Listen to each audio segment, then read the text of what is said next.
Hi, my name is Shanae Carter, and I'm going to summarize chapters 4, 5, and 6. Language is powerful. It can affect our emotions and our relationships. Language has the power to influence our perceptions of others and their perceptions of us. There are 4 elements of language: sounds, words, grammar, and meaning. Most of us are born with the ability to make speech sounds, but people do not all learn to produce the sounds in the same ways. Words represent objects and concepts. Grammar is the set of rules we use to join words into phrases and sentences. Meaning allows us to use words and patterns to exchange messages between people. Language creates barriers. Language can be misunderstood because people believe that words have meanings within themselves. When we fail to identify people, objects, ideas, and events by time, we are open to misunderstandings. We should avoid sexist or homophobic language if we wish to avoid stereotypes and use language to help us make connections with others. Advances in technology have created a faster, global means of communicating. Social media outlets have a tremendous impact on our lives and our communication with others. Accurate, vivid, and appropriate language can help you be a more effective communicator. Accurate language allows you to be precise and to eliminate misunderstandings. Vivid language allows you to be animated and interesting. Language is used differently in varying situations. You should choose language that is appropriate for the listener and for the context. There are 6 characteristics of nonverbal communication.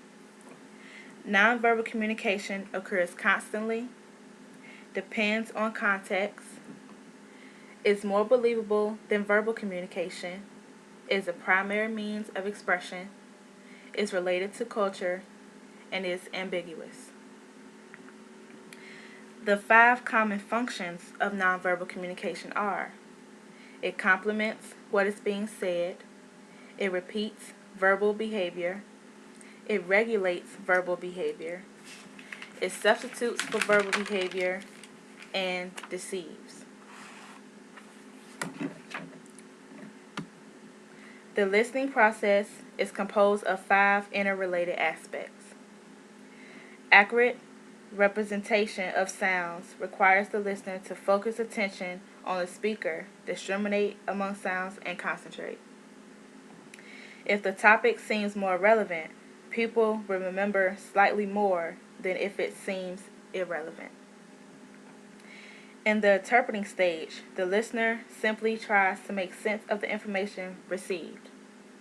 In the evaluating stage, the listener analyzes evidence, sorts fact from opinion, determines the intent of the speaker, judges the accuracy of the speaker's statements and conclusions, and judges the accuracy of personal conclusions.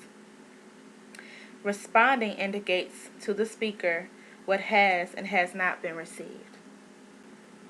There are attitudes and behaviors to help overcome the barriers to listening.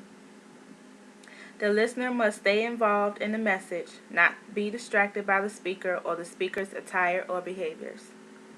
Competent listeners focus on the main and most important ideas, not on every single word. As listeners, we have the responsibility to adjust to, compensate for, or eliminate distractions and to focus on speakers and their messages. Competent listeners need to ask themselves, am I really paying attention? We should always listen and think about what we hear. We need to be good consumers of information. We need to differentiate between fact and opinion. To become a better listener, we must recognize the importance of listening effectively, think of listening as an active behavior, and be willing to work and want to improve. Technology can be used as a tool to take better notes and recognize and organize our work. The best advice for communicating with people from other cultures is to be respectful, ask questions, and be aware of cultural differences. Thank you. That concludes my summaries of chapters 4, 5, and 6.